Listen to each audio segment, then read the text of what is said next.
huo tunataka kwenda kuanzisha baa za maziwa. Tumezipa jina hilo makusudi ili watu wapate sehemu za kukutana. Wako watu wengi ambao wana feel very uncomfortable wanapokutana labda baa za vinywaji vingine. Tunataka kwenda kuanzisha baa za maziwa.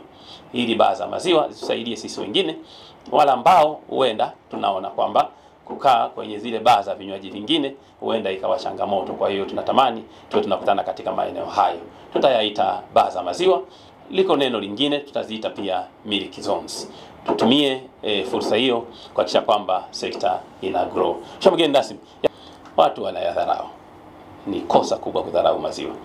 Haya maziwa is all age. Hakuna cha mzee, hakuna cha babu, wote wanakunywa maziwa. Watu wanapoumwa wakati mwingine amekunywa sumu anasema mtafutie maziwa. Anakuletea maziwa unakunywa haraka haraka alafu anasema maziwa yanaponyesha. Je, maziwa ni dawa? Ni swali ambalo wataalamu tumeendelea kujiuliza. Mimi ni mtaalamu wa maziwa kwa kiasi fulani. Lakini naweza kusema maziwa si dawa, lakini yako mengi katika maziwa nutritionally ambayo yana save life. Kwa hiyo maziwa ni chakula cha wakati wote na tunapendekeza ni watoto wadogo. Baada ya maziwa ya mama kukata. Maziwa ya mama kukata yanakata yakizidi sana ni miaka 3. Baada ya miaka 3, mheshimiwa mgeni rasmi, tuna recommend sisi wataalamu wa maziwa kwamba watoto waendelee kunywa maziwa mpaka umri wa miaka 19. Ile growth window ya miaka 1000 is a must. Baada ya hapo mpaka miaka 19, mpaka mtu yuko form 6 anatakiwa apate maziwa glasi moja, mils 250 almost every day. Na mabadiliko ya tabia nchi. Hongereni sana kwenye hili, ninaamini tutakwenda kupata mabadiliko ya haraka katika tasnia yetu.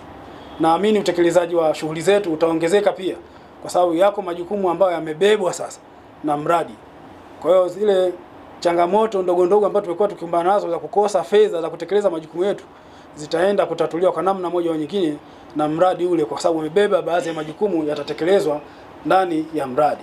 Kwa hiyo niwaombe watumishi wenzangu wote kwa pamoja, kila mmoja wetu sasa akatimize wajibu wake vizuri, akaweze kufanya kazi kwa bidii ili mradi ule uweze kufanikiwa na kuleta matokeo ambayo ndani ya kipindi hicho cha mradi tutakuja kuyapima na kuona kwamba hakika bodi ya maziwa imeweza kuleta mageuzi katika tasnia ya maziwa. Yako mengi ningependa niyazungumze, lakini pia ningetamani mpate muda wa kutosha kujadiliana katika kikao chenu hiki kama watumishi na management. Lakini niombe management kwa dhati kabisa mkatafute wawezeshaji. Najua kwenye ratiba mmeweka baadhi ya maeneo muhimu yale ambayo mnadhani watumishi wetu wangepata elimu hiyo ingewasaidia kuwajenga na kuimarisha zaidi katika utendaji wao. Nimezungumza masuala ya utunzaji siri.